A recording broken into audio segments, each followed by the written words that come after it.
এই যে আড়াইশো ছিল 200 করে করেই তো দিলাম দাদা। একটু কমান, আর কোনো জায়গা জায়গা নেই, জায়গা আছে আছে। তিনটে নিচ্ছি, পাঁচটা নিচ্ছি। বড় মায়ের ফটো ফ্রেম আমরা নিয়ে যাচ্ছি বাড়িতে। এখানে আপনার প্লেটটা থাকবে এইখানে, আমি জানিয়ে দেবো। এটা 500 বলছেন, এটা 500 বলছেন। তিনটে, চারটে,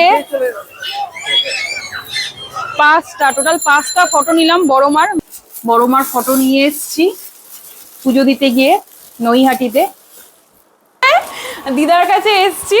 দিদা দেখো, নৈহাটির বড় মা।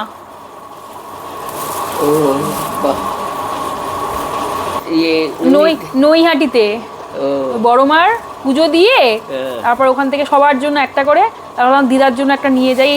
এই যে দিদাকে বড় মার ফটো এনে গিফট করলাম। দিদা তো এখন নৈহাটিতে যেতে পারবে না, অনেকটা বয়স হয়ে গেছে, দিদার শরীরেও অনেকটা রোগ চলে এসছে, তো এই বয়সে তো যেতে পারবে না নৈহাটির বড় মার কাছে। তো বড় মাকে দিদার কাছে নিয়ে চলে এসেছি, এক মাকে আরেক মায়ের কাছে নিয়ে চলে এসেছি।